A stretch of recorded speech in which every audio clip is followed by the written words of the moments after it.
What's up guys, welcome back. Tonight's a good night because we're going to Dragy the car. We're gonna take it out to Mexico, to this road in Mexico, and test it out, see what it can do. So I'm excited. We've got the cob access port plugged in right now. So we've got the EQT file loaded up. It's an ethanol file, so I am very excited to test out the difference between the two and see what it can do. So far the car has been driving pretty well. I did want to give a quick heads up about the flashing on the cob access port. Initially there was some issues, or there was like a bug for like the 2024 vehicles with a certain RON. It wasn't allowing the flash to go through, so I was on the APR, bouncing off between the APR, trying to get on the cob access port. Reached out to EQT, reached out to Cob Tuning. Both of them are pretty helpful, and we all got this resolved quickly. Essentially they had to just release sort of like a patch that allowed my vehicle to be flashed. But anyways, we're on the EQT file now, so super stoked about that. We're gonna head out there, see what it can run. Man, I'm so excited. I'm looking forward to this. Again, right, with the GTI it was all about roll racing. Now we can actually do some launches and some digs. We're gonna see what's up, man, to see how she do. And just a little bit about the S3, guys, how everything's been. It's a comfortable daily. Pretty much gives you everything that you need, at least everything that I need. Yeah, I know it's not a hatch and everything, but it's still pretty practical. It's comfortable. I love the sound system on this, much better. Big upgrade over the GTI. It's got bass. I love bass heavy music, so this got the bass for me, and I appreciate that. We also have the technology package on here too, so bigger screen display, the gauges, you can move around like this, you can go do all these things, you can switch between different modes and settings. Like, look at that, that looks so cool. It's a nice place to be, man. It's a nice place to be for sure. Again, the GTI will always be lighter, hatchback, S trim, all that. But for the weight penalty on this one, you do get a lot. It's a good trade-off. You've got the tech, you've got the all-wheel drive, and the luxury, the comfort, the seats, all that. So can't complain. It's not always about being the fastest either. So yeah, so we're gonna head out there, see what's up, man. Hopefully we can get some good pulls.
Alright, so we've got both calibrations and their time slips pulled up here. Let's talk a little bit more about them. Again, this car is on a stock downpipe. All it has is a intake and intercooler. That's it. We've got some aftermarket wheels and whatnot, lowering springs on the car. I've uploaded videos about all of those parts. You can watch them. I talk a little bit more in depth about them, but for the purpose of this video, in terms of engine mods, it's just intake and intercooler. If we look on the left side, we've got the APR. This is a full E85 map. And then on the right side, we have our EQT, and this is on an E50 map. Now, comparing the two, the APR did 11.43 seconds in the quarter mile, while the EQT map did 11.1 seconds.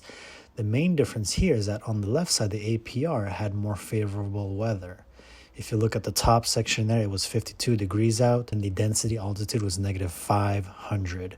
It also had a negative slope at negative 0.27%, while on the EQT file, it was a couple weeks apart, and it was a little bit warmer, 10 degrees warmer. We got 63 degrees, and the density altitude was just under 400 feet there. We also had a negative slope on the EQT file, but it wasn't as high of a negative slope as the APR file. So APR file had more of a negative slope, better in cooler weather. And that ran 3.5 seconds 0 to 60, and that 11.4 seconds quarter mile. So with the EQT valve, you definitely see some improvement there. And the car does feel much quicker over the APR valve. The APR valve is great if you want to get a little bit more oomph, a little bit more extra power, extra juice. Definitely the EQT valve is where it's at. Both of these drive very similar day to day. No complaints there.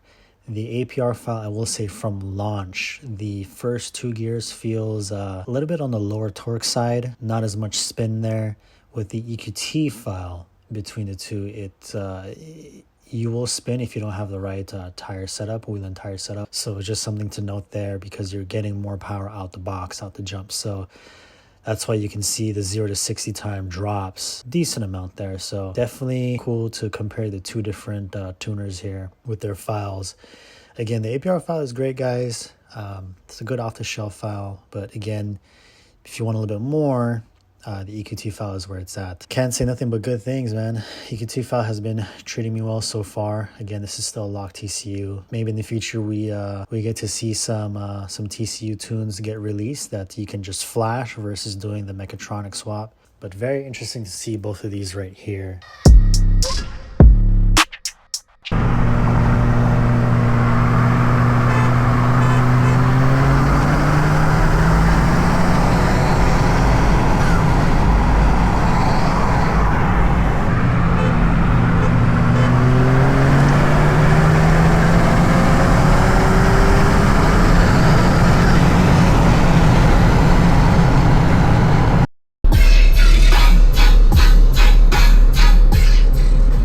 Yo, what's up everyone? We've got about 10 minutes on the ETA to this spot, so I thought it was a good time to talk a little bit about the current setup on the S3, how everything's been. You guys don't know, this car is tuned right now. It's on a intake slash intercooler setup, which is considered stage 2 for most tuners. So it's a stage 2 setup. It's on an ethanol map right now. First started off with an APR off-the-shelf file, full 85.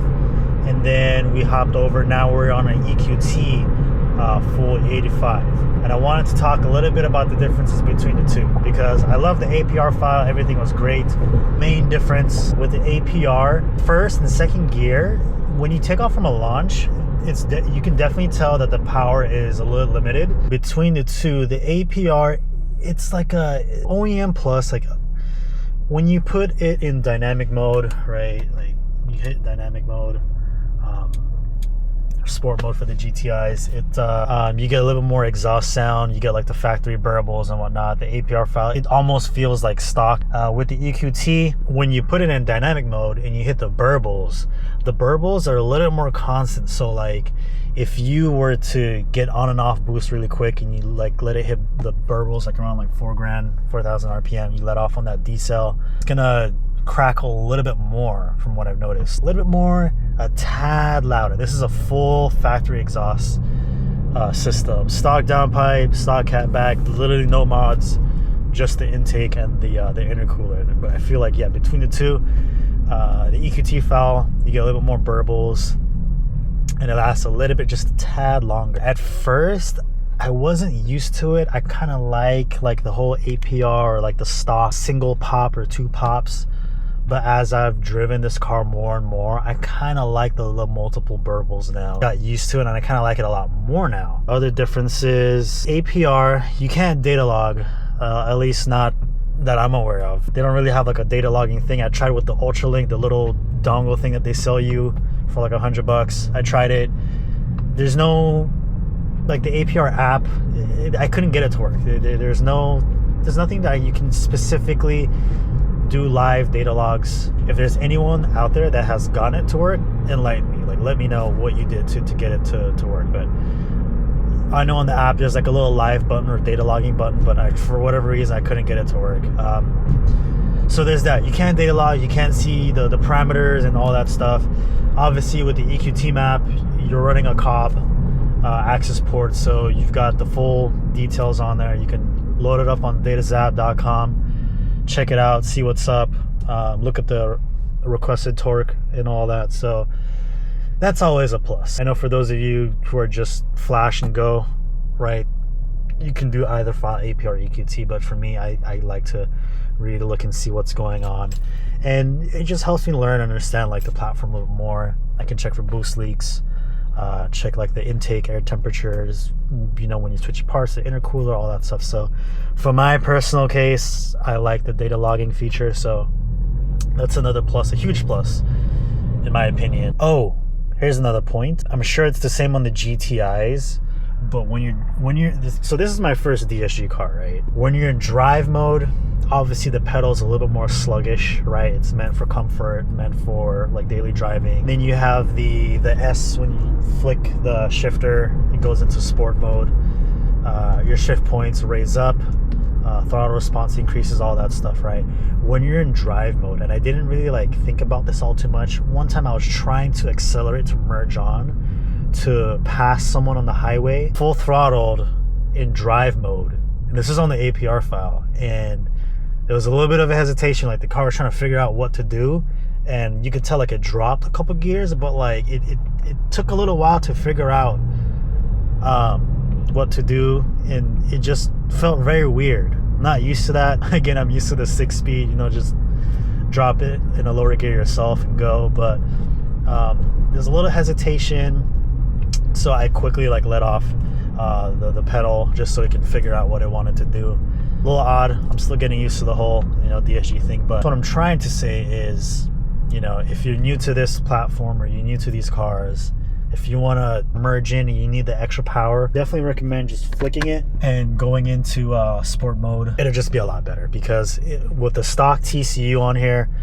drive mode, this thing wants to upshift so early. You could just be cruising down and it just keeps dropping down to RPM, dropping down under 2,000 every single time. So just something to know, guys. Those of you who already own DSGs might be like, oh, how could you not know that? But again, I'm still learning, guys, so bear with me. But yeah, so far I'm loving the car, guys. Keep you posted. Maybe in the future we'll upgrade the downpipe. Anyways, hopefully you enjoyed this video and hope to catch you on the next one. Peace.